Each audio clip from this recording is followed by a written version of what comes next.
कहानी शुरू होती है जब स्टूडेंट्स अपनी हाइट और वेट चेक करवाने के लिए लाइन में खड़े होते हैं। जब साई की बारी आती है तो वो शर्मिंदा महसूस करती है जब प्रोफेशनल उसके मेजरमेंट्स जोर से बोलती है। उसके बाद उसके फ्रेंड्स तुरंत उसके पास दौड़ कर आते हैं उसके रिजल्ट्स पूछने के लिए। अपने आप को इनसिक्योर महसूस करते हुए साई उनसे बचने की कोशिश करती है, लेकिन जल्दी में वो लड़खड़ा जाती है और गलती से दरवाजा तोड़ देती है। उसकी घबराहट भरी हालत देखकर कुकी चिंता से उसके पास आता है, उसे उठने में मदद करता है और बिना देखे उसका चेकअप फॉर्म वापस दे देता है। दोनों छोटी सी गुड बाय एक्सचेंज करते हैं और साय तुरंत कुछ ही सेकंड्स में तोड़ा हुआ दरवाजा ठीक कर देती है। उसके फ्रेंड्स आपस में फुसफुसाते हैं कि कुकी कितना कूल लग रहा था और शायद वो एक प्लेयर है। साय तुरंत मना कर देती है, कहती है कि वो ऐसा बिल्कुल नहीं है। उसके फ्रेंड्स फिर याद करते हैं कि साय और कोकी एक ही एलिमेंट्री स्कूल में पढ़ते थे। साय मान लेती है कि तब भी वो कूल था, बस अब वो काफी बदल गया है। असल में कोकी उसके लिए सिर्फ एक क्लासमेट नहीं है, वो उसका पहला प्यार है। एलिमेंट्री स्कूल के टाइम साय अपनी क्लास की सबसे लंबी स्टूडेंट थी। अपनी हाइट के बावजूद वो बहुत क्यूट थी और अपर ग्रेड्स के स्टूडेंट्स उसे बहुत पसंद करते थे। वो लोग अक्सर उसके आसपास इकट्ठा हो जाते थे, ये देखकर खुश होते हुए कि साय स्कूल लंच के लिए कितनी एक्साइटेड होती है। जब सब लोग साय के आसपास घूम रहे थे तब उसका ध्यान एक शर्मीले लड़के की तरफ गया। उस लड़के की माँ ने कहा था कि वो ज्यादा खाना नहीं खाता और उसे दूध से डर लगता है। क्यूरियस होकर साय ने पूछा कि क्या वो एलर्जिक है। लड़के ने माना कि उसे बस दूध पसंद नहीं है, तो साय ने उसके लिए दूध पीने का ऑफर दे दिया। उस छोटी सी बात से उनकी दोस्ती शुरू हुई, लेकिन साय के लिए वो पहली नजर का प्यार था। उस दिन के बाद से साय हमेशा दो लोगों का दूध पीती रही। वो पूरे 6 साल तक क्लासमेट्स रहे, अक्सर एक दूसरे के पास बैठते थे। जब भी कोकी को रिसाइटेशन के लिए बुलाया जाता था साय धीरे से उसे जवाब बता देती थी, जिसके चक्कर में दोनों को डांट पड़ती थी। कोकी हमेशा बाद में माफी मांगता था। एक दिन बॉल गेम के दौरान साय ने देखा कि एक और बच्चा कोकी पर निशाना लगा रहा है। बिना सोचे साय तुरंत कूद कर उस बॉल को रोक लेती है, लेकिन गलती से कोकी को गिरा देती है। इस वजह से कोकी गेम से एलिमिनेट हो जाता है। बाकी बच्चे उसका मजाक उड़ाने लगते हैं और कोकी शर्मिंदगी में भाग जाता है। लंच के टाइम दोनों हमेशा की तरह एक दूसरे के पास बैठे, लेकिन इस बार दोनों ने कुछ नहीं कहा। साय ने देखा कि कोकी को ताकोयाकी बहुत पसंद है, चाहे उसे स्कूल लंच पसंद ना हो। अपने आप को दोषी महसूस करते हुए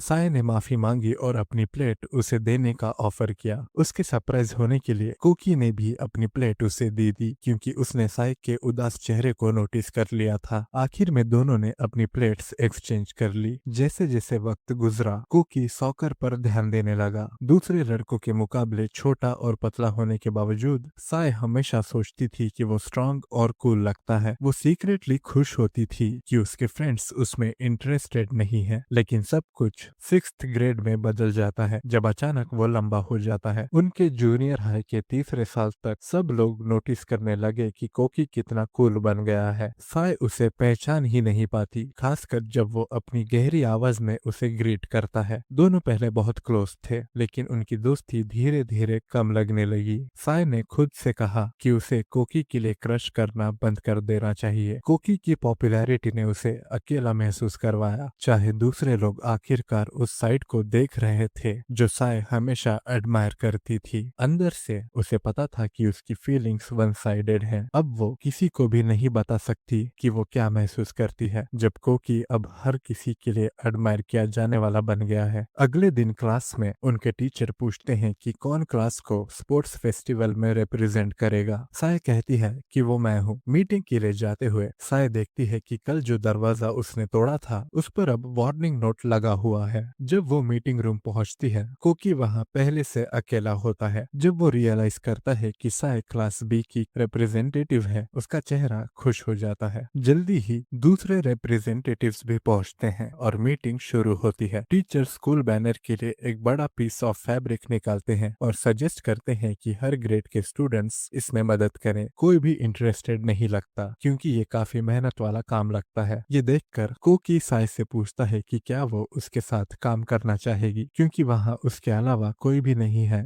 जिसे वो जानता हो, और साय मान जाती है। अगले दिन जब साय टेनिस प्रैक्टिस खत्म करती है कोकी ऑलरेडी कोर्ट के पास वेट कर रहा रहा होता है, जिससे उसके फ्रेंड्स क्यूरियस नजर से देखते हैं। दोनों एक खाली क्लासरूम की तरफ जाते हैं, फ्लोर पर फैब्रिक फैलाते हैं और डिजाइन के बारे में सोचना शुरू करते हैं। साय सरप्राइज होती है क्योंकि कोकी के पास ऑलरेडी एक क्लियर प्लान होता है। वो एलिमेंट्री स्कूल से ही आर्टिस्ट दिख रहा है। जब वो अपना स्केच साय को दिखाता है, साय तुरंत अग्री कर लेती है। दोनों डिसाइड करते हैं कि तुरंत काम शुरू करेंगे और साय पेंट लेने के लिए वॉलंटियर करती है, पार्टली अपने आप को शांत करने के लिए, क्योंकि सिर्फ कोकी के पास होने से ही उसके हाथ कांप रहे होते हैं। शांत होने के बाद वो वापस आती है और दोनों मिलकर बैनर कंप्लीट करते हैं। तभी एक इंस्ट्रक्टर अंदर आते हैं और लेट रहने के लिए उन्हें डांटते हैं। दोनों सिचुएशन समझाते हैं और बैनर दिखाते हैं। इंस्ट्रक्टर कहते हैं कि डिजाइन शायद अप्रोप्रिएट नहीं है, लेकिन शायद तुरंत कोकी के काम को डिफेंड करती है। इंस्ट्रक्टर डिसाइड करते हैं कि वो खुद बैनर ऑफिस ले जाएंगे और उन्हें घर जाने के लिए कह देते हैं। जब दोनों अलग होते हैं, कोकी को रियलाइज होता है कि उसकी बाइक की चाबी मिसिंग है। दोनों हर जगह ढूंढते हैं लेकिन नहीं मिलती।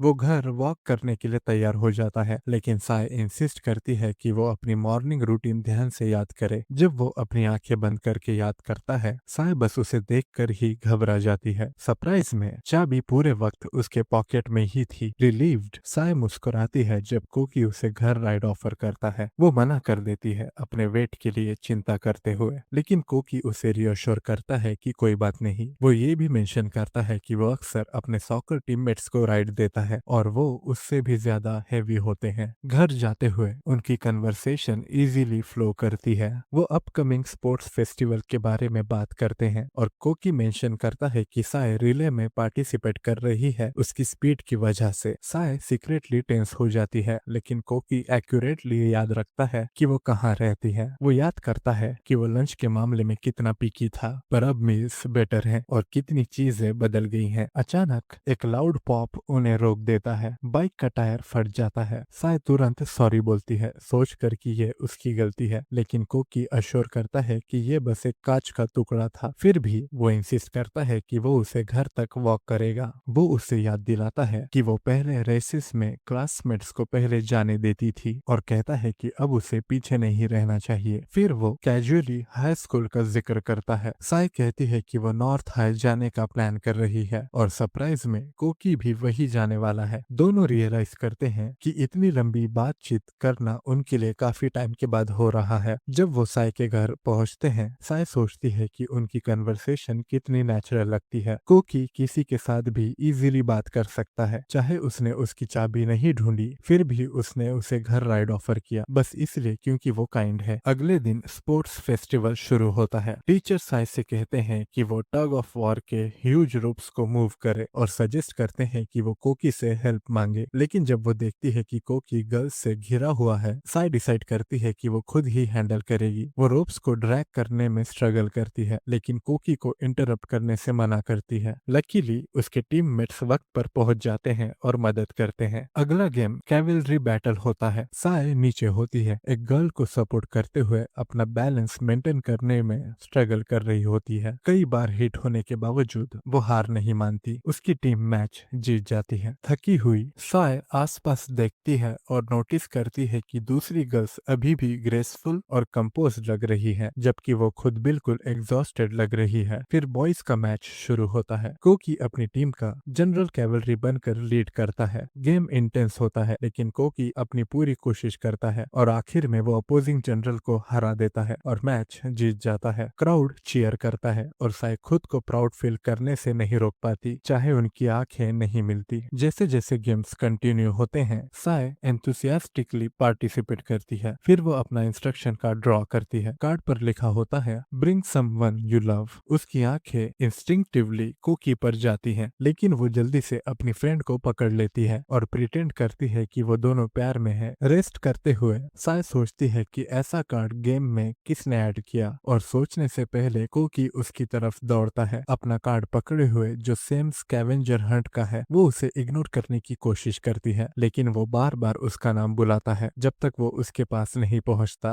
और उसे साथ खींच लेता है। वो लीडर की तरफ दौड़ते हैं जो इंस्ट्रक्शंस पढ़ने वाला होता है। कोकी उसे रोकने की कोशिश करता है, लेकिन लीडर फिर भी अनाउंस कर देता है अ टॉल गर्ल। साय मुस्कुराने की कोशिश करती है और दूर चली जाती है। ये वर्ड्स चुप जाते हैं। हैं, चाहे वो सच है। उसने हमेशा चाहा था कि कोकी उसे अलग नजर से देखे। आंसू आ जाते हैं, लेकिन कोकी उसके पीछे दौड़ता है और एक्सप्लेन करता है। वो मानता है कि कार्ड पर एक्चुअली अ क्यूट गर्ल लिखा था और साय उसका पहला ख्याल थी। शर्मिंदगी में उसने लीडर को सिग्नल दिया था वर्डिंग चेंज करने के लिए। ये सुनकर साय का दिल सॉफ्ट हो जाता है और वो अपने आप को और ज्यादा उसके साथ अटैच होता हुआ महसूस करती है। बाकी स्पोर्ट्स फेस्टिवल, साय बस कोकी के लिए चीयर करती है। वक्त गुजरता है और उनके एंट्रेंस एग्जाम्स का दिन आता है। साय और कोकी दोनों नॉर्थ हाई के लिए टेस्ट देते हैं। साय खुद से कहती है कि उसे अब कोकी से प्यार नहीं करना चाहिए, वो उसे बहुत दूर लगता है। लेकिन जब रिजल्ट्स आते हैं और वो देखती है कि दोनों पास हो गए हैं, तो उसे रियलाइज होता है कि प्यार करने पर कोई रूल नहीं है। ग्रेजुएशन के दिन कोकी साय के पास आता है और कहता है कि वो दोनों साथ फोटो लें, क्योंकि उसकी माँ ने रिक्वेस्ट की थी। दोनों साइड बाय साइड खड़े होते हैं और जैसे ही फोटो क्लिक होती है, कोकी नोटिस करता है कि वो कितना क्लोज खड़ा है। फ्लस्टर्ड साय उससे कहती है कि फोटो भेज दे। दोनों अपनी कॉन्टेक्ट इन्फॉर्मेशन एक्सचेंज करते हैं और उम्मीद करते हैं कि हाई स्कूल में एक ही क्लास में हो। वो कैजुअली छोटी छोटी बातों पर बात करते हैं, जैसे ग्रेजुएशन में बेचे जाने वाले कोहाकू मांजू स्वीट्स। साय को सरप्राइज होता है जब कोकी उसे अपना स्वीट गिफ्ट के रूप में दे देता है और कहता है कि वो हाई स्कूल उसके साथ स्पेंड करने के लिए एक्साइटेड है। हाई स्कूल के पहले दिन साय डिस्कवर करती है कि वो कोकी के साथ सेम क्लास में है। क्लासरूम जाते हुए वो सोचती है कि इस बार वो अपना चांस लेना चाहती है और ये लगता है जैसे किस्मत उसे एक साइन दे रही हो। लेकिन जैसे ही वो डोर तक पहुंचती है, एक लड़की सीढ़ियों से स्लिप कर जाती है और साय इंस्टिंक्टिवली उसे पकड़ लेती है। तभी कोकी वहां पर आ जाता है, जो उसे उस ऑकवर्ड पोजीशन में देख लेता है। वो वार्मली ग्रीट करता है, क्लियरली खुश है कि वो फिर से क्लासमेट्स हैं। साय का दिमाग ब्लैंक हो जाता है सोचकर कि वो अपनी न्यू यूनिफॉर्म में कितना कूल लग रहा है। बाद में स्टूडेंट्स क्लास में अपना इंट्रोडक्शन देते हैं। योता नॉर्मल तरीके से अपना इंट्रोडक्शन देता है, जबकि यूशिन बहुत ज्यादा बोलता है। साय चुपचाप सबको ध्यान से देखती है और सभी के नाम याद करने की कोशिश करती है। जब कोकी बोलता है तो साय इस बात से कैप्टिवेटेड हो जाती है कि उसने उसके बारे में अब तक कितना कम जाना था। जब साय की बारी आती है तो उसके क्लासमेट्स उसकी हाइट को लेकर चिढ़ाते हैं, जिससे वो नर्वस हो जाती है और जल्दी से शाय इंट्रोडक्शन देकर बैठ जाती है। स्कूल के बाद कोकी साय को बुलाता है, जिससे उसका दिल तेजी से धड़कने लगता है, लेकिन पता चलता है कि वो केवल ये बता रहा था कि उसकी स्कर्ट फट गई है। शर्मिंदा होकर उसे एहसास होता है कि ये शायद पहले ही फट गई थी जब उसने हिसुई की मदद की थी। कोकी दयालुता से अपनी जैकेट देने की पेशकश करता है ताकि वो ढक सके और भरोसा दिलाता है कि किसी ने नहीं देखा। हालांकि कोकी वही है जिससे साय ये बात छुपाना चाहती थी। घर पर साय की माँ स्कर्ट सिल देती है और जब वो अकेली होती है तो साय कोकी के बारे में डे ड्रीम करती है। वो अपनी यूनिफॉर्म में कितना अच्छा लगता है और अब वो क्लासमेट हैं। उसके पास उसका नंबर भी सेव है, लेकिन उसे मैसेज करने का कोई कारण ढूंढने में मुश्किल होती है। अगले दिन स्कूल में साय कोकी की हुडी लौटाने की कोशिश करती है, लेकिन मौका नहीं मिलता क्योंकि वो हमेशा दूसरों के साथ रहता है। साय ये भी देखती है कि हिसुई कई लड़कों का ध्यान खींच रही है और उसे एहसास होता है कि हिसुई रियली कितनी क्यूट है। बाद में साय सुनती है कि कोकी उसे खिड़की के बाहर से बुला रहा है और उसे मिलने के लिए जल्दी से जाती है। रास्ते में गलती से उसके साथ टकरा जाती है। उसकी हुडी लौटाने के बाद वो हिसुई से मिलती है, जो पहले मदद करने के लिए उसका शुक्रिया अदा करती है। बात करते हुए हिसुई ये टिप्पणी करती है कि साय और कोकी बहुत करीब लगते हैं और कोकी की कूल पर्सनैलिटी की तारीफ करती है। साय को एहसास होता है कि कोकी हाई स्कूल में भी बहुत पॉपुलर है। जाने से पहले हिसुई दोस्त बनने की इच्छा जताती है और साय से उसकी कॉन्टेक्ट इन्फॉर्मेशन मांगती है। अगले दिन क्लास को उनका पहला ग्रुप टास्क दिया जाता है, स्कूल के चारों तरफ कचरा साफ करना। साय के ग्रुप में कोकी, हिसुई, यूशिन और कुछ बाकी लोग होते हैं। यूशिन लीडरशिप संभालता है और सभी को मजेदार निकनेम देना शुरू करता है। कोकी को मिस्टर हैंडसम कहता है। जब वो साय को उसके कद के कारण हाचिरो कहकर बुलाने की कोशिश करता है तो साय अजीब महसूस करती है और चुप रह जाती है। ये देखकर कोकी बीच में आता है और उसे धीरे से ईवा चान कहता है, वही निकनेम जो वो जूनियर हाई में इस्तेमाल करता था, जिससे माहौल और आरामदायक हो जाता है। इसके बाद ग्रुप अपनी क्लीन अप योजना जारी रखता है। लंच लंच के वक्त हिसुई सभी को एक साथ खाने के लिए बुलाती है। खाने के दौरान वो कोकी की हर बात की तारीफ करते हुए खुद को रोक नहीं पाती और साय से उनके जूनियर हाई के दिनों के बारे में भी पूछती है। साय इन सवालों से बचती है, जबकि मियो बोर होकर बात को स्कूल के टॉपिक्स की ओर मोड़ देती है। अगले दिन क्लीन अप के दौरान ग्रुप कैंपस में घूमते हुए कचरा उठाता है। कुछ जगह है इतनी घनी है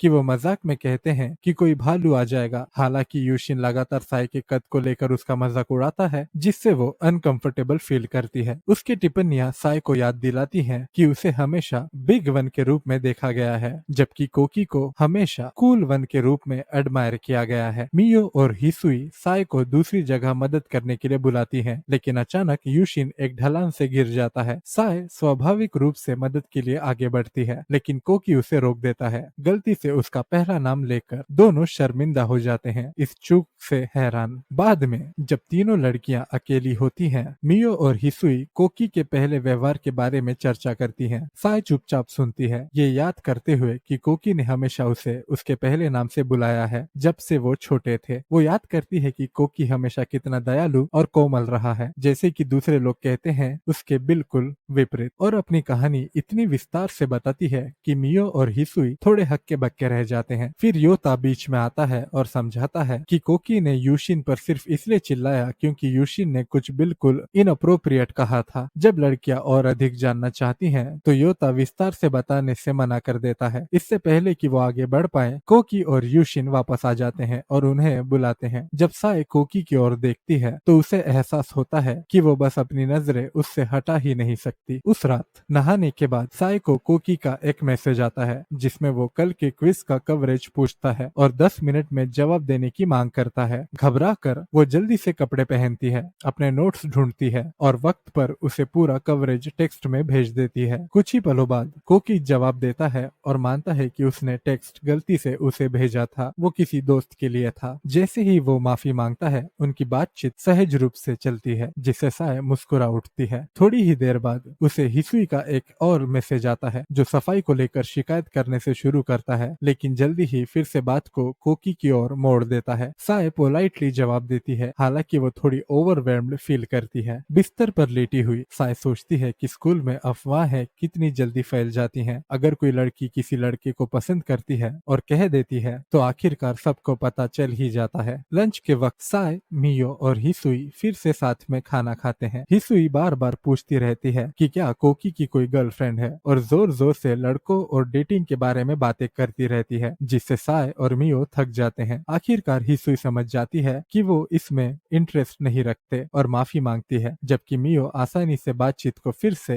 क्लास वर्क की तरफ मोड़ देती है। बाद में जूडो प्रैक्टिस के दौरान साय आसानी से सबको हरा देती है और कोच भी प्रभावित हो जाते हैं, जो सुझाव देते हैं कि वो जूडो क्लब में शामिल हो जाए। जब कोकी वहां आता है, तो हिसुई साय की कौशल की तारीफ करती है और मियो उसकी दूसरों के साथ कोमल व्यवहार को नोट करती है। इंस्पायर्ड होकर हिसुई साय के साथ टेनिस क्लब में शामिल हो जाती है, हालांकि वो कोकी को देखकर ध्यान भटका लेती है। क्लास में साय हिसुई की निडरता को नोट करती है और चुपचाप सोचती है कि क्या वो कोकी के लिए बेहतर मैच हो सकती है। बाद में कोकी साय के पास मैथ ट्यूशन के लिए आता है, याद करते हुए कि उसने एलिमेंट्री स्कूल में उसके आकार की वजह से उसकी मदद की थी। वो साथ में पढ़ाई करते हैं और साय कोकी की लगातार काइंडनेस और डिटर्मिनेशन पर सोचती है और अपने खुद के बेहतर ग्रेड के बावजूद उसे और ज्यादा एडमायर करती है। उस रात साय उसे मैसेज करने की कोशिश करती है, लेकिन पहले कोकी उसे मैसेज कर देता है, जिससे एक खेल खेल में यादों भरी बातचीत शुरू हो जाती है। दिल के अंदर साय उम्मीद करती है कि एक दिन वो अपने जज्बात का इजहार कर पाएगी। अगले दिन एक और ग्रुप एक्टिविटी की घोषणा होती है। साय फिर से मियो और हिसुई के साथ टीम बनाती है। जब यूशिन ग्रुप्स को फिर से व्यवस्थित करने की कोशिश करता है, तो कोकी बीच में आता है और रॉक पेपर सीजर्स खेलकर फैसला करता है, जिससे साय फिर से उसी ग्रुप में आ जाती है जिसमें वो है। क्लास के बाद हिसुई उत्साहित होकर साय के पास आती है और कहती है कि वो कोकी के और करीब जाना चाहती है और साय से मदद मांगती है। साय का रिएक्शन देखकर हिसुई तय करती है कि वो खुद ही इसे संभालेगी। जैसे ही हिसुई कोकी के पास जाती है, मियो अचानक बताती है कि उसे पता है कि साय को कोकी पसंद है। कोकी साय को वेव करता है, जिससे साय इतनी चौंक जाती है कि उसका बैग गिर जाता है और वो भाग जाती है, ये सोचते हुए कि उसने हमेशा अपनी भावनाओं को छुपाया है ताकि उनकी दोस्ती बनी रहे। फिर साय हिसुई से से स्वीकार करती है कि उसे कोकी पसंद है। हिसुई हैरान होती है लेकिन वादा करती है कि वो उसका सपोर्ट करेगी। इतना जोर से बोलती है कि साय को उसका मुंह ढकना पड़ता है। साय मानती है कि उसे कोकी एलिमेंटरी स्कूल से ही पसंद था, जिससे हिसुई चौंक जाती है। मियो साय के सामान के साथ आती है और हिसुई स्पष्ट करती है कि उसे कोकी सिर्फ उसकी शक्ल के लिए पसंद था और वो कभी उसके पीछे नहीं जाती। अगर उसे साय की पुरानी फीलिंग्स का पता होता। वो ये भी बताती है कि वो किसी और में इंटरेस्ट रखती है और कहती है कि कोकी पहले से ही किसी को पसंद करता है और ये खुलासा साय को शॉक कर देता है। साय सोचती है कि कोकी किस पर क्रश रखता होगा, लेकिन उसे कोई याद नहीं आता। उसे एहसास होता है कि उसने कभी कोकी को किसी को पसंद करते हुए सोचा ही नहीं था। मियो कहती है कि शायद हिसुई ने कुछ गलत सुना होगा, लेकिन हिसुई कहती है कि उसने सही सुना है। फिर भी मियो को लगता है कि जब तक सबूत न हो ये सिर्फ एक अफवाह है। हिसुई सजेस्ट करती है कि साय को सीधे कोकी से पूछ लेना चाहिए, लेकिन साय तय करती है कि ये मायने नहीं रखता, वो बस अपनी पूरी कोशिश करती रहेगी। रात में हिसुई आने वाली स्कूल ट्रिप के बारे में बात करती है, ये सोचकर एक्साइटेड कि उन्हें कोकी के साथ ग्रुप में रखा जाएगा। साय चुपचाप मानती है कि उसे रिजेक्ट किए जाने का डर है, लेकिन फिर भी वो अपनी फीलिंग्स की वजह से कोशिश करना चाहती है। जैसे स्कूल ट्रिप का वक्त नजदीक आता है, कोकी और साय दोनों अपनी तैयारी शुरू कर देते हैं। साय के परिवार वाले उसे गर्मजोशी से विदा करते हैं और याद दिलाते हैं कि वो सोवेनियर जरूर लाए। बस का इंतजार करते हुए साय कोकी के बारे में सोचना नहीं छोड़ पाती और ये ठान लेती है कि चाहे कोकी किसी और को पसंद करता हो, वो अपनी फीलिंग्स को एक मौका जरूर देगी। बस के सफर के दौरान साय लगातार अपनी सीट बदलती रहती है ताकि दूसरों की मदद कर सके। पहले वो दो बातें करने वाले लड़कों से अपनी सीट बदलती है, फिर एक मोशन सिक लड़की से सीट चेंज करती है। एंड में वो एक सीट पर बैठती है और खिड़की से बाहर देखती है, ये याद करते हुए कि कोकी को भी कभी मोशन सिकनेस होती थी। उसकी सोच तब टूट जाती है जब यूशिन जोर जोर से एक मजेदार गाना गाने लगता है जो ट्रिप के लिए जल्दी उठने के बारे में होता है। लड़कों की इस मजेदार बातचीत को सुनकर साय को कोकी का बेफिक्र स्वभाव याद आता है। वो महसूस करती है कि उसने कभी उसे किसी पर क्रश रखते हुए नहीं देखा, लेकिन चुपचाप खुद को भरोसा दिलाती है कि एक्चुअली में ये कोई मायने नहीं रखता। जब स्टूडेंट्स होटल पहुंचते हैं, उन्हें अपना सामान छोड़कर सीधे ट्रेनिंग के लिए जाने को कहा जाता है। एक क्लासमेट को बीमार देख साय उसके बैग उठाने की पेशकश करती है। पास ही वो देखती है कि कोकी अपने बीमार दोस्त के लिए भी यही कर रहा है और वो मानती है कि वो हमेशा की तरह भरोसेमंद और चेयरफुल है। जब साय के हाथ भरे हुए होते हैं और वो नॉन ऑटोमेटिक दरवाजा खोलने की कोशिश करती है तो वो अजीब तरीके से अटक जाती है। अंदर से कोकी उसे देखता है और मदद के लिए दौड़ता है। उनकी आंखें मिलती हैं और उसकी वही परिचित गर्म मुस्कान उसे उनके बचपन की याद दिलाती है, जिससे यकीन करना मुश्किल हो जाता है कि वो किसी और को पसंद कर सकता है। फिर भी वो खुद से कहती है कि कोई फर्क नहीं पड़ता। लंच के वक्त साय चुपचाप अपनी मेज से कोकी को देखती रहती है। वो देखती है कि कोकी अभी भी खाने के मामले में नखरे करता है, लेकिन उसका दिल टूट जाता है जब कोई और उसके प्लेट से खाना खा लेता है, कुछ ऐसा जो वो पहले उसके लिए किया करती थी। ख्यालों में खोई वो नहीं देख पाती कि हिसुई उसे बहुत घूरने के लिए चिढ़ा रही है। तभी कोकी उसे देखते हुए पकड़ लेता है और उसकी नजर को भूख समझ लेता है। शर्मिंदगी में साय जल्दी से हाँ में सिर हिलाती है, दिखावा करते हुए कि वो उसका खाना देख रही थी, उसे नहीं। ट्रेनिंग सेंटर में हिसुई साय को कोकी के पास भेजने की कोशिश करती है ताकि वो पहल कर सके, लेकिन प्लान उल्टा पड़ जाता है जब साय की मजबूत बनावट हिसुई को उड़ा देती है। घबराई हुई साय कहती है कि वो खुद सब संभाल सकती है, जबकि मियो मानती है कि मजबूर करना बहुत शर्मनाक होगा। हिसुई अभी भी चाहती है कि साय कोकी को अपनी अच्छी बातें दिखाए। साय अचानक एक बचपन की याद को याद करती है जब उसे सबसे अच्छी माँ बनने वाली चुना गया था और सोचती है कि कोकी ने उस समय किसे चुना होगा। ग्रुप एक्टिविटी के दौरान हिसुई साय को सीधे कोकी के सामने बैठाती है, जिससे वो और भी नर्वस हो जाती है। मियो चर्चा का नेतृत्व करती है जबकि यूशिन मजाक करता रहता है। हिसुई मजाक में कहती है कि साय एक परफेक्ट गर्लफ्रेंड बनेगी, जिससे वो घबरा जाती है और यूशिन साय के खाने के शौक पर मजाक करता है, जब तक कि कोकी उसे रोकने के लिए कोहनी नहीं मारता। उसका शांत और सुरक्षित व्यवहार साय को और भी इम्प्रेस कर देता है। जब ब्रेनस्टॉर्मिंग शुरू होती है, साय को नोट्स लेने का काम दिया जाता है, लेकिन यूशिन मदद करने से इनकार कर देता है, जिससे साय को एक्स्ट्रा काम करना जाना पड़ता है। ग्रुप चिढ़ जाता है और उसे सहयोग करने के लिए डांटता है। बाद में जब वो खत्म करते हैं, कोकी सभी को हाई फाई देता है। साय शर्म से उसका जवाब देती है और गलती से अपने दोस्तों को जोर से हाई फाई मार देती है, जिससे कोकी हंस पड़ता है। जैसे ही वो बाहर आते हैं, हिसुई कहती है कि ऐसा लग रहा था कि साय यूशिन को पसंद करती है, जिससे साय चौंक जाती है। हिसुई और मियो फिर बाथरूम में जाते हैं और साय के बारे में बात करते हैं। मियो मानती है कि उसे स्वाभाविक रूप से व्यवहार करने देना चाहिए, लेकिन हिसुई चाहती है कि वो कोकी के प्रति एक्स्ट्रा सक्रिय हो। अपनी फ्रेंड का सपोर्ट करने के लिए हिसुई यहाँ तक सुझाव देती है कि रात को लड़कों के कमरे में चुपके से जाएं, पर मियो ऑब्जेक्शन उठाती है और बस देखने की बात करती है। सोवेनियर बॉक्स देखते वक्त साय सपने में खो जाती है कि वो ऐसा क्या करे कि कोकी उसे पसंद करे। अचानक कोकी पीछे से आता है और ऑनसेन मंजू के बारे में बात करता है। साय के जवाब देने से पहले एक स्टूडेंट गलती से वाइन बॉटल गिरा देती है। साय सहज रूप से उसे पकड़ने की कोशिश करती है और कोकी उसे बचाने के लिए कूदता है, लेकिन बोतल टूट जाती है और साय का माथा कट जाता है। कोकी तुरंत घबरा जाता है और मदद बुलाता है। हालांकि टीचर कहते हैं कि ये मामूली चोट है। कोकी इंसिस्ट करता है कि उसे प्रॉपर ट्रीटमेंट मिले और पूरे वक्त उसके पास रहता है। वो लगातार माफी मांगता है, कहता है कि चोट उसे लगनी चाहिए थी क्योंकि स्कार लड़कों के लिए ज्यादा मायने नहीं रखते। उसके सिंसियर शब्द टीचर्स को छू जाते हैं और साय उसके लिए और भी गहरा महसूस करने लगती है। बाद में मियो साय को बताती है कि इस घटना के बाद कोकी की पॉपुलैरिटी बहुत बढ़ गई है और हिसुई कहती है उसकी काइंडनेस और साय के प्रति जेन्युइन कंसर्न से प्रभावित होकर चुपचाप साय सोचती है कि उसका केयरिंग नेचर ही वो चीज है जिसे वो सबसे ज्यादा पसंद करती है। उस शाम जब लड़कियां अपने कमरे में तैयार होती हैं, साय फ्रेश एयर लेने के लिए बाहर जाती है। इस बीच कुछ लड़के पास के आर्केड में स्नीक करते हैं, लेकिन कोकी बाहर ही रहता है, व्यू का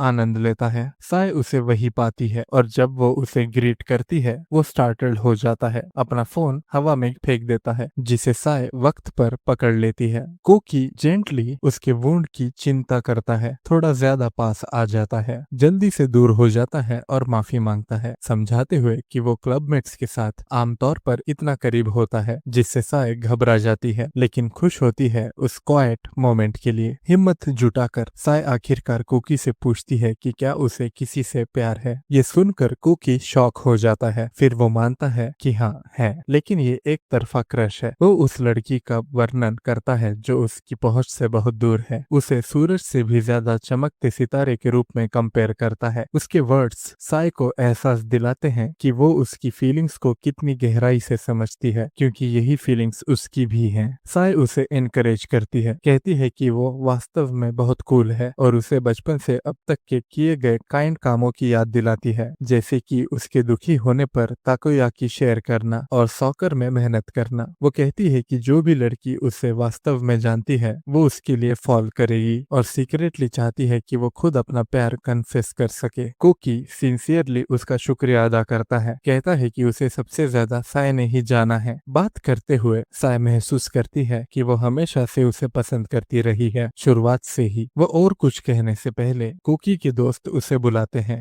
वो साय से कहता है कि इस बात को राज रखना, और साय अपने आंसुओं के बीच मुस्कुरा कर कहती है हाँ। वो क्वाइटली विश करती है कि कोकी का प्यार किसी दिन उस लड़की तक पहुंच जाए जिसे वो एडमायर करता है। बाद में कंबल के अंदर साय चुपचाप सोचती है कि जब भी वो अपनी आंखें बंद करती है, उसे कोकी का वो चेहरा याद आ जाता है जो उसने पहले कभी नहीं देखा था। थोड़ी देर बाद हिसुई और मियो भी कंबल के अंदर साय के साथ आ जाती हैं। हिसुई कामिशिरो को लेकर कई सारे सवाल पूछती है। मियो हल्के फुल्के अंदाज में हिसुई को डांटती है कि वो साय पर सवालों की बौछार कर रही है। साय उठकर बैठ जाती है और कहती है कि वो हार मान रही है। अगर वो कोकी को देखना बंद कर दे और उससे दूरी बनाए रखे तो उसे यकीन है कि वो धीरे धीरे उसे भूल जाएगी। हिसुई पूछती है कि क्या यह सच में मुमकिन है, जबकि वो दोनों एक ही क्लास में हैं, और कहती है कि बस उससे बात करना तो ठीक होना चाहिए। लेकिन साय मानती है कि अगर वो उससे बात करती रही तो फिर से उसी के प्यार में पड़ जाएगी। उसे याद आता है जब कोकी ने अपनी क्रश को एक चमकता हुआ सितारा बताया था जो उससे बहुत दूर है, उसकी पहुंच से बाहर। वो ये कहते हुए दूर कहीं देख रहा था, जबकि साय ठीक उसके बगल में खड़ी थी।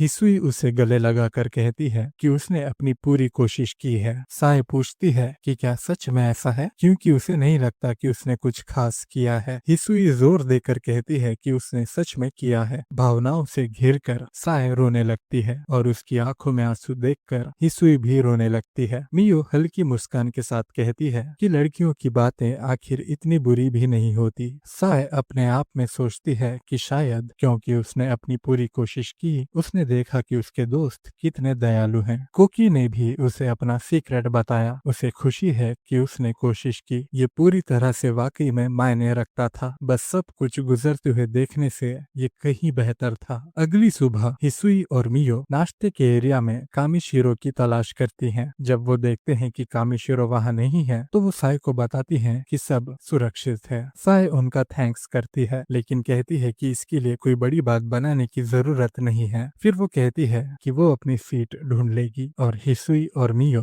खाने के लिए लाइन की तरफ चली जाती हैं। साय अपने आप में सोचती है कि वो बस दूरी नेचुरली होने देगी। वक्त के साथ वो उसे भूल जाएगी। लेकिन तभी कोकी उसके पीछे आता है। उबासी लेते हुए वो उसे गुड मॉर्निंग विश करता है और पूछता है कि उसने अच्छी नींद ली या नहीं। साय पोलाइटली जवाब देती है कि हाँ ली। तभी यूशिन कामिशिरो को बुलाता है और कहता है कि उसने उनके लिए एक जगह बचाई है। इसके बाद साय तय करती है कि वो सच में कोकी से अपनी दूरी बनाएगी। लेकिन नाश्ता लेते समय कोकी उसके पास आता है और कहता है कि उनके पास वही मिस्टीरियस मीट है जो कल था, और साय इसे खाने के लिए तैयार हो जाती है। जब वो हिसुई और मियू के साथ खा रही होती है, कोकी उसे देखकर मुस्कुराता है और साय अपना खाना निगलने में चौक कर जाती है। कामिशिरो तुरंत मदद करने उठता है, लेकिन साय उसे इशारा करके रोक देती है और मीट निगल लेती है, अपनी मजबूती से सभी को चौंकाते हुए। जल्द ही टीचर घोषणा करते हैं कि प्रत्येक ग्रुप उन मटेरियल्स को प्रस्तुत करेगा जो उन्होंने पिछले दिन तैयार की थी। साय को कोकी के पास न होना पड़े, इसके लिए हिसुई और मियो यूशिन को प्रेजेंटेशन देने के लिए कन्विंस कर लेते हैं और कामिशिरो यूशिन के साथ प्रेजेंटेशन देने की पेशकश करता है। जब यूशिन और कामिशिरो प्रेजेंटेशन दे रहे होते हैं, साय खुद को फिर से कोकी को देखते हुए पाती है। यह महसूस करते ही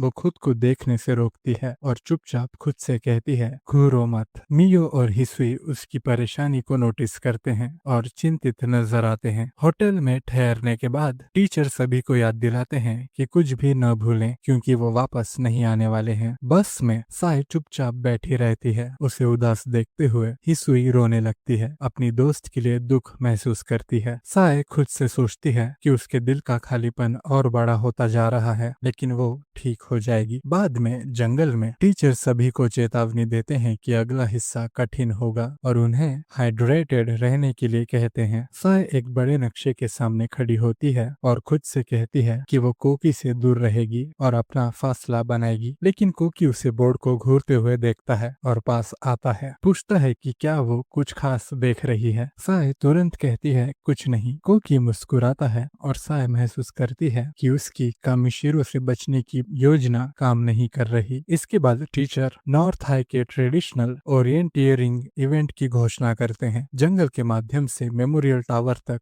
और वापस लौटने वाली 10 किलोमीटर की दौड़। सभी को लड़का लड़की के जोड़े बनाने होते हैं। साय योता को देखती है और उसे अपना साथी बनने के लिए कहती है और वो आसानी से सहमति दे देता है। बाद में कोकी मियो से पूछता है कि क्या उसने साय को देखा है। वो बताता है कि साय पहले ठीक नहीं लग रही थी। मियो उसे बताती है कि साय ने योता के साथ जोड़ी बनाई है। कोकी सरप्राइज होकर पूछता है क्यों। मियो समझाती है क्योंकि उनकी सीटें एक दूसरे के पास हैं। फिर वो कोकी के साथ खुद टीम बनाने का प्रस्ताव देती है क्योंकि उनकी सीटें भी एक दूसरे के पास है। इसी बीच साय दौड़ से पहले स्ट्रेच करती है। सोचती है कि वो अपने आप को उससे बिल्कुल दूर नहीं कर पाई है। वो तय करती है कि वो ऐसे दौड़ेगी जैसे वो उससे भाग रही हो। उसे तैयार रहना होगा कि कोकी ऐसा सोचे कि वो उसकी इंसल्ट कर रही है। योता 10 किलोमीटर की दूरी के बारे में कमेंट करता है और पूछता है कि क्या वो इसे पूरा कर पाएगी। साय कहती है कि अगर रास्ता फ्लैट है तो वो शायद दौड़ पूरी कर सकती है और उसके बारे में पूछती है। योता जवाब देता है कि वो श्योर नहीं है, लेकिन वो जितना हो सके उतना ही जाएंगे। जैसे ही सभी दौड़ शुरू करने के लिए लाइन में लगते हैं, साय फिर से कोकी के बारे में सोचती है। उसने एक बार कहा था कि वो नए लोगों के बीच शाय होता है, लेकिन अब वो ठीक लग रहा है। जूनियर हाई में वो किसी किसी के साथ भी आसानी से बात कर सकता था, लड़का हो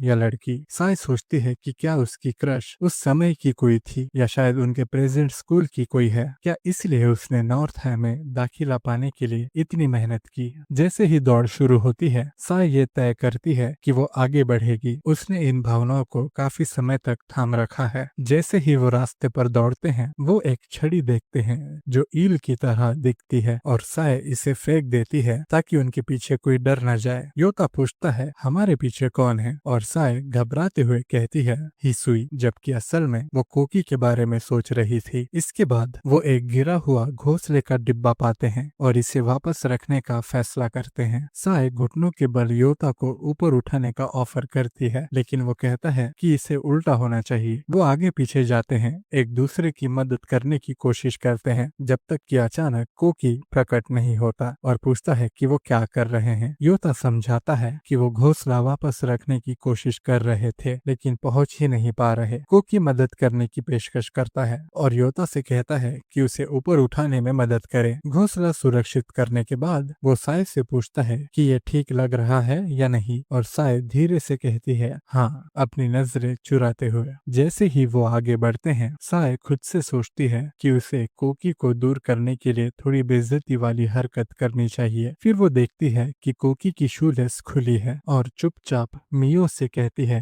कि उसे बता दे। मियो कोकी को बताती है और वो उसका शुक्रिया अदा करता है। साय महसूस करती है कि वो फिर से उसे देख रही थी। उसने हमेशा उसे खोजने की आदत बना ली है। उसे याद आता है कि एलिमेंटरी स्कूल में कोकी बोझ बनाने में संघर्ष करता था, जबकि वो क्राफ्ट्स में अच्छा था। वो खुद से कहती है कि उसे इन छोटी छोटी यादों को एक एक करके छोड़ना होगा, जब तक उसका दिल का दर्द धीरे धीरे कम ना हो जाए। बाद में टीचर यात्रा की अंतिम गतिविधि की घोषणा करते हैं। रोइंग का अनुभव। स्टूडेंट्स को एक बॉय तक रोइंग करनी है और वापस आना है। टीम के रूप में मिलकर काम करना है। सभी अपने नंबर तय करते हैं और अपनी नावों में बैठते हैं, कड़े निर्दोषों के साथ कि दौड़ या शरारत न करें। जब साय अपने दोस्तों के पास जाती है तो उनकी नाव पहले से भर चुकी होती है। वो उसे फिर भी इनवाइट करते हैं, लेकिन साय मना कर देती है और कहती है कि वो अकेली रोइंग करेगी। जब वो अपनी नाव को पानी में ढकेलती है, उसे एहसास होता है कि ये काफी भारी है। अचानक कोकी मदद के लिए प्रकट होता है।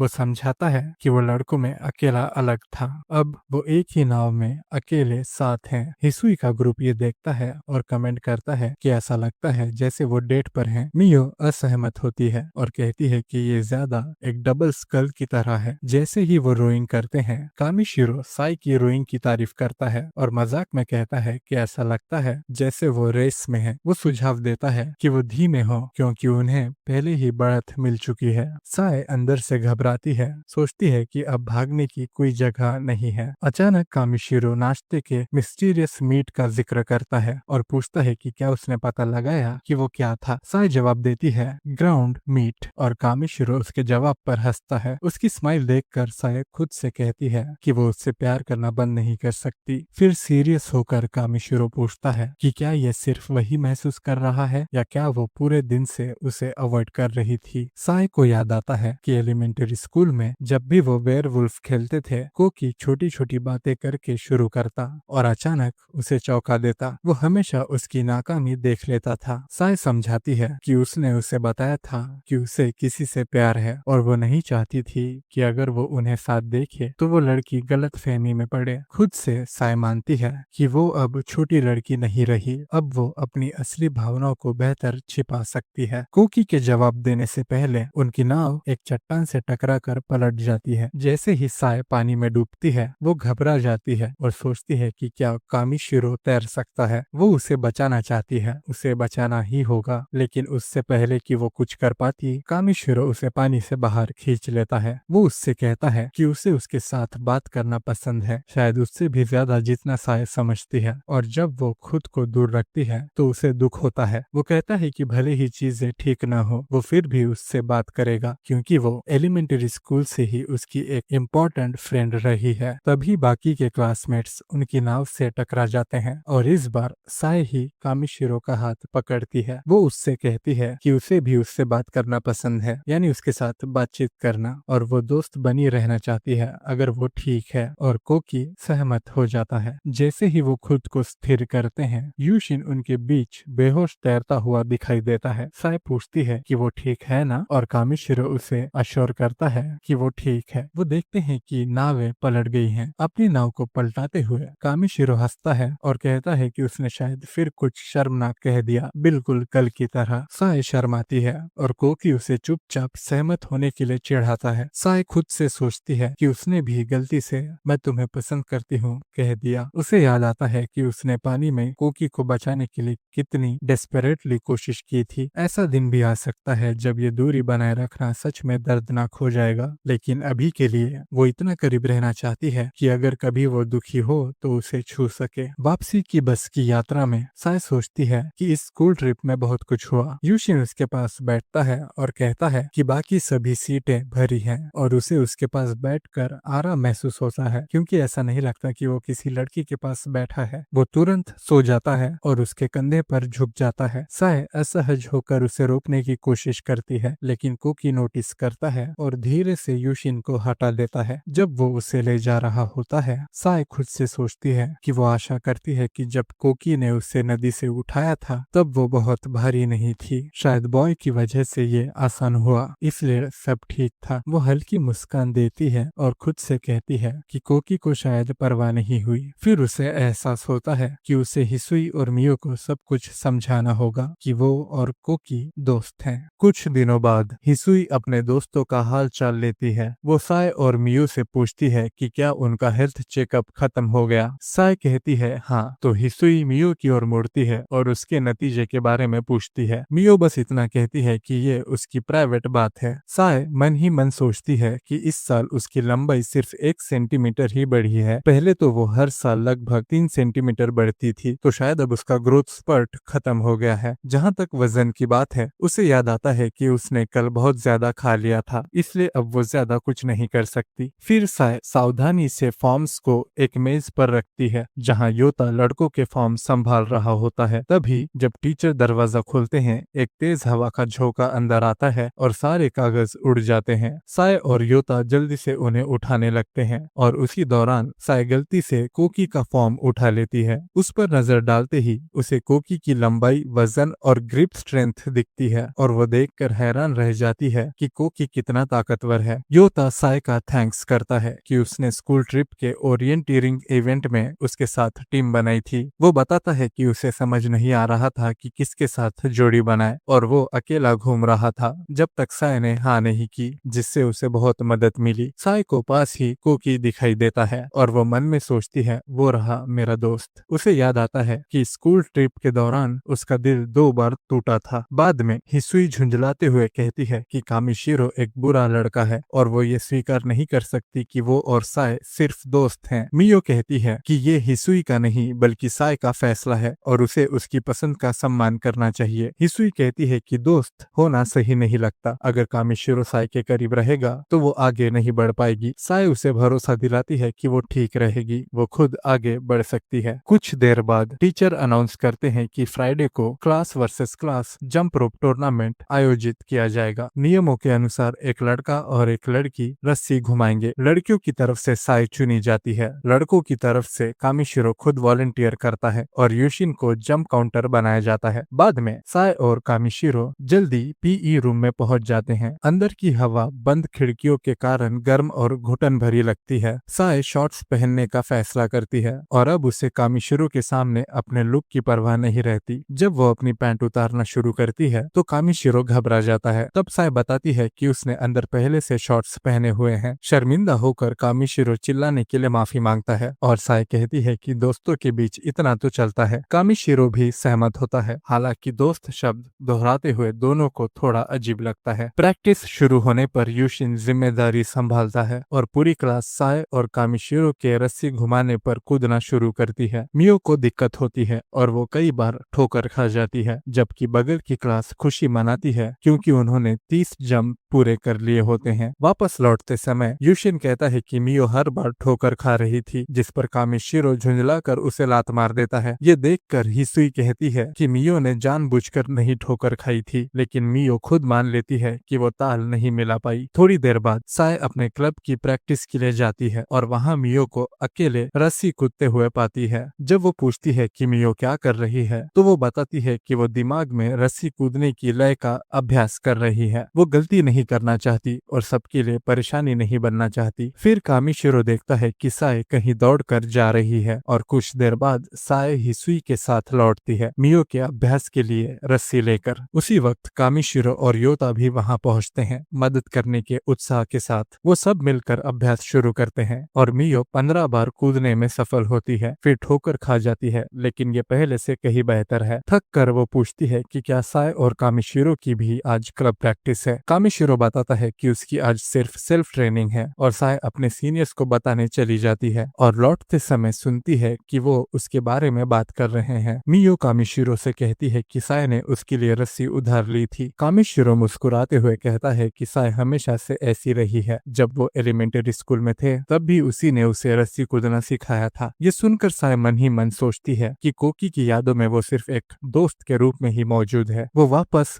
ग्रुप में शामिल हो जाती है और वो सब शाम तक अभ्यास करते रहते हैं। हिसुई अचानक ध्यान देती है कि कितनी देर हो चुकी है। तभी कामिशिरो बताता है कि पास में एक रामेन की दुकान है जहां स्टूडेंट्स के लिए डिस्काउंट मिलता है। साए मन में सोचती है कि शायद वो उसे खाने की शौकीन समझता है, इसलिए ऐसी बातें बताता है। आखिरकार वो सिर्फ दोस्त ही तो हैं। अगले दिन जंप रोप प्रैक्टिस के दौरान पूरी क्लास में उत्साह भरा माहौल होता है। एक लड़की कहती है कि जब साए रस्सी घुमाती है तो कूदना आसान लगता है क्योंकि रस्सी कसी और स्थिर रहती है। दूसरी लड़की जोड़ती है कि साए और कामिशिरो का तालमेल बिल्कुल परफेक्ट है, वो सच में बहुत अच्छे दोस्त लगते हैं। साए चुपचाप मान लेती है कि सब लोग उन्हें ऐसे ही देखते हैं। पीई क्लास के बाद हिसुई देखती है कि साए के हाथ लाल हो गए हैं तो वो उसे हैंड क्रीम देती है। साए पूछती है कि क्या वो इसे कामिशिरो के साथ शेयर कर सकती है और हिसुई हाँ कहती है। साए कामिशिरो के पास जाती है और बताती है कि उसके हाथ भी थोड़े दर्दनाक लग रहे हैं। वो कहती है कि ये क्रीम बहुत सुकून देती है। कामिशिरो अपने हाथों की हथेलियां दिखाता है और साए समझती है कि शायद वो चाह रहा है कि वो ही उसके हाथों पर क्रीम लगाए। उसे एहसास होता है कि उसके हाथ पहले से कहीं बड़े हो गए हैं। घबराहट में साए जरूरत से ज्यादा क्रीम निकाल देती है। कामिशिरो हंसते हुए कहता है कि उसने शायद ज्यादा ले ली। साए जवाब देती है कि बोतल पर लिखा है कि 500 येन के सिक्के जितनी मात्रा लेनी चाहिए। कामिशिरो मुस्कुराते हुए कहता है कि फिर आधी ले लो और हल्के से उसका हाथ छूकर क्रीम का हिस्सा बांट लेता है। साए मन ही मन सोचती है कि वो आखिर कितनी दूर तक जा सकती है और उसे कैसी भावनाएं महसूस करने की अनुमति है। फ्राइडे आता है और टूर्नामेंट शुरू होता है। साए की क्लास 178 जंप पूरी करके जीत जाती है। जब टीचर कामिशिरो को ढूंढते हैं वो कहीं नहीं मिलता। एक लड़की बताती है कि उसके तीसरे साल के सीनियर उसे किसी काम के लिए ले गए हैं। टीचर फैसला करते हैं कि उसकी जगह योता मंच पर जाएगा।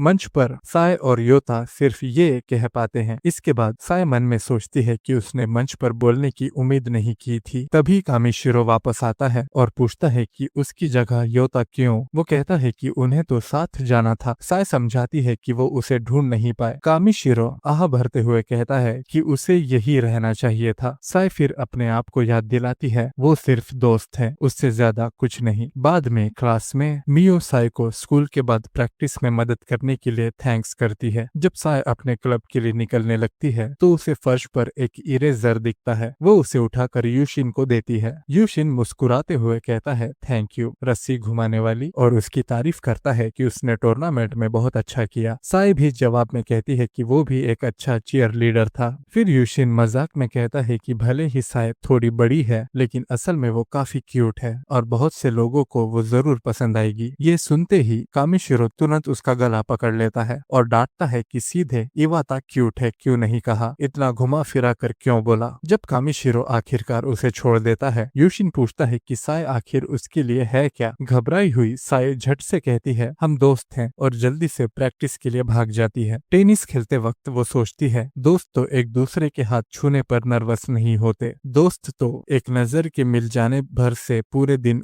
उसके बारे में नहीं सोचते, और दोस्त तो एक दूसरे की मौजूदगी से इतने ज्यादा वाकिफ नहीं रहते। इन्हीं ख्यालों में खोई वो गेंद को इतनी जोर से मारती है कि वो जाकर फेंस में फंस जाती है। जब वो उसे निकालने की कोशिश करती है तो उसे फेंस के उस पार कामिशिरो दिखता है। मुस्कुराते हुए वो बस अपनी उंगली से हल्का सा धक्का देता है और गेंद छूट जाती है। साए खुद से फिर कहती है हम सिर्फ दोस्त हैं, मुझे ऐसे महसूस नहीं करना चाहिए, मुझे उसे पसंद नहीं करना चाहिए। कामिशिरो हाथ हिलाकर मुस्कुराकर अलविदा कहता है और सॉकर प्रैक्टिस के लिए चला जाता है, जबकि साय वही खड़ी रहती है, अपने दिल में एक हल्का सा दर्द लिए जो मिटने का नाम नहीं लेता। शाम को घर लौटते वक्त हिसुई और मियो उसे पुकारती हैं और साथ में कुछ खाने और बातें करने का न्योता देती हैं। साय मुस्कुराते हुए सोचती है, आ गए मेरे दोस्त।